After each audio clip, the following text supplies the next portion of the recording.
کل ایک خبر جو آپ تک پہنچی اور وہ معاہدے کی توسیع اور توثیق تھی، جس میں ہماری ٹیم حکومتی وفد کے ساتھ کافی دیر مذاکرات میں رہی، جس میں انہوں نے اپنے اس عہد کا پاس رکھتے ہوئے یہ بات کہی کہ جی ہمیں نہیں پتہ تھا کہ ناموس رسالت کا معاملہ اتنا نازک ہے، ہمیں تو بابا جی کے دنیا سے جانے کے بعد پتہ لگا۔ انہوں نے کہا جی ہم اس معاملے پر عملی اقدامات کرنے کے لیے تیار ہیں، ہمیں وقت دیا جائے۔ تو ہمارا وقت انہیں دینا اس بات کا ہے کہ ہم حضور سید عالم صلی اللہ علیہ وسلم کی ناموس پر سرکاری سطح پر جواب چاہتے ہیں، اور اس سرکاری سطح پر جواب دینے کے لیے ہم نے انہیں وقت دیا، اور وہ وقت کا اعلان خود ہمارے ملک کے وزیر اعظم عمران خان صاحب نے اعلان کیا۔ ہم اس کے بعد بھی یہ کہتے ہیں کہ وہ 17 فروری ہو یا 20 اپریل ہو، ہم میدان عمل کے لیے تیار ہیں۔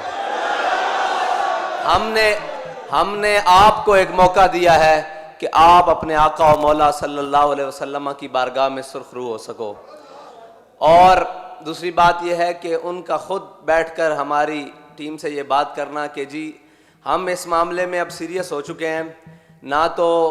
سول گورنمنٹ ہماری ناموس رسالت پر کوئی بات سنتی ہے، وہ کہتے ہیں جی سب کچھ ہو سکتا ہے، ناموس رسالت کے پروانوں پر شیل نہیں گرائے جا سکتے۔ انہوں نے کہا جی اداروں کے لوگ وہ بھی اس بات کے اوپر ہیں کہ سب کچھ ہو سکتا ہے، سب کو روکا جا سکتا ہے، ناموس رسالت کے پروانوں کو نہیں روکا جا سکتا۔ تو ہم آپ کے سامنے اس بات کا عہد کرتے ہیں کہ آپ ہمیں وقت دیں، انشاءاللہ ہم عملی تصویر میں آئیں گے۔ ہم نے کہا جی آپ کو وقت دے دیا گیا حضور کے نام پر، کیونکہ ان کی ناموس کا مسئلہ ہے۔ اللہ تعالیٰ آپ سے یہ کام لے لے اور آپ کو قیامت والے دن حضور کے سامنے شرمندگی نہ اٹھانی پڑے، ہم اس کے لیے دعا کرتے ہیں، اور اس کے لیے ہم نے وہ اعلان اور معاہدے کی توسیع بھی کرائی۔ لیکن ایک بات ہے کہ اگر آپ سمجھیں کہ ہم 60 دن کا ٹائم لینے کے بعد اس جذبے کو ٹھنڈا کر سکیں گے، یہ وہ جذبہ ہے جو ٹھنڈا ہونے والا نہیں ہے۔ یہ تو دن بدن بڑھتا جا رہا ہے، کیونکہ یہ ان جذبوں میں سے ہے کہ حضرت عقبہ بن نافع فاتح افریقہ، ہمارے قائد جب ان کی بات کرتے تھے تو ان کا واقعہ سناتے تھے کہ آپ جب افریقہ کے جنگلوں میں مسلمان مجاہدوں کے ساتھ پہنچے نا، تو آپ نے ایک ٹیلے پر چڑھ کر اعلان کیا کہ اے اس جنگل کے درندوں، شیروں، چیتوں، ہاتھیوں اور موذی جانوروں، میں تمہیں اعلان کرتا ہوں کہ ہم اپنے آقا و مولا صلی اللہ علیہ وسلم کے غلام آئے ہیں اس جنگل میں، اور اس جنگل میں ہم نے رات بسر کرنی ہے، تو یہ جنگل خالی کر دو۔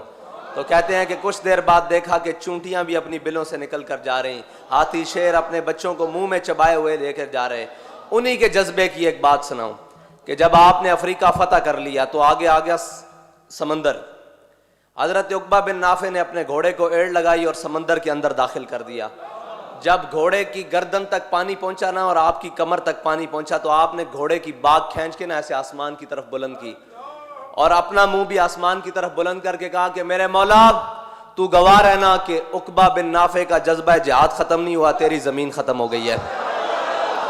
یہ بات کسی کی غلط فہمی میں نہ رہے کہ لبیک والوں کو 60 دن کا چکمہ دے کر یا 60 دن ہم سے مانگ کر، ہم نے تو اپنے اخلاص کی بنیاد پر دیا ہے، اس لیے کہ ہماری ریاستی سطح پر فرانس کو جواب ہو جائے، کیونکہ ہمارے قائد ملت اسلامیہ علامہ خادم حسین رضوی کی ایک ہی خواہش تھی کہ وہ ریاستی سطح کے اوپر گستاخی ہوئی ہے تو جواب بھی ریاستی سطح کے اوپر ہونا چاہیے۔ ہم نے اس ریاستی سطح کے اوپر جواب کے لیے آپ کو مزید 60 دن دیے ہیں، اس کے اندر آپ کریں۔ اور اگر کوئی یہ سمجھے کہ یہ جذبہ ختم ہو چکا ہے تو ہمارے بڑوں کا تو جذبہ سمندر کے اندر جا کر بھی ختم نہیں ہوا۔ ہم جس قبیل میں سے ہیں وہ جذبے ختم ہونے والے نہیں ہیں۔ میرے آقا و مولا صلی اللہ علیہ وسلم کی ناموس کے لیے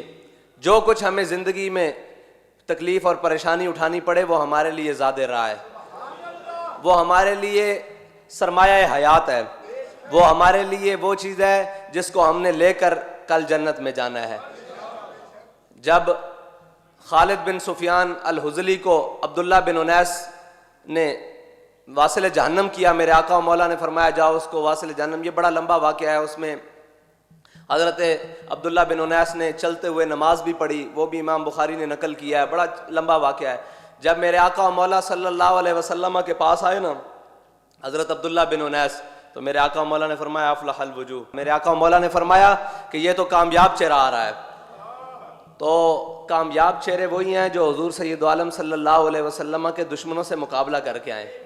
ہم نے آپ کو ایک موقع دیا ہے کہ آپ بھی ان چہروں میں اپنا چہرہ رکھوا لیں جو کامیاب ہیں، جو حضور سید عالم صلی اللہ علیہ وسلم کی ناموس رسالت کے لیے کام کرنے کے لیے تیار ہیں۔ ہم نے اپنے سارے چہرے حضور سید عالم صلی اللہ علیہ وسلم کی ناموس پر قربان کرنے کے لیے رکھے ہوئے ہیں۔ جب میرے آقا و مولا صلی اللہ علیہ وسلم کے پاس عبداللہ بن انیس آئے تو میرے آقا و مولا نے اپنا عصا مبارک حضرت عبداللہ بن انیس کو دیا اور فرمایا عبداللہ بن انیس یہ اپنے پاس رکھ لو، قیامت والے دن جب روز محشر ہوگا کسی کے پاس چلنے کے لیے کوئی سہارا نہیں ہوگا، تمہارے پاس یہ عصا ہوگا اور تم اسی عصا کی ٹیک پر جنت میں جاؤ گے۔ تو حضرت عبداللہ بن انیس نے وہ عصا وصیت کی تھی کہ میری قبر میں رکھ دینا، اور ہم یہ پیغام دینا چاہتے ہیں کہ تحریک لبیک یا رسول اللہ کے کارکنوں نے جو فارم فل کیے ہوئے ہیں نا حضور سید عالم صلی اللہ علیہ وسلم کی ناموس رسالت کے لیے، وہ سب نے وصیت کی ہوئی ہے کہ یہ جو فارم ہے یہ ہماری کفن میں رکھ دینا۔ کل قیامت کے دن ہم حضور کے سامنے جا کر پیش ہوں گے، یا رسول اللہ ہم اس جماعت سے تھے جو آپ کی ناموس رسالت کے لیے سب سے پہلے میدان عمل میں نکلتی تھی، ہم اس قائد کے پیچھے تھے جس قائد نے حضور سید عالم صلی اللہ علیہ وسلم کی ناموس رسالت کے لیے سب سے پہلے آگے قدم بڑھایا تھا۔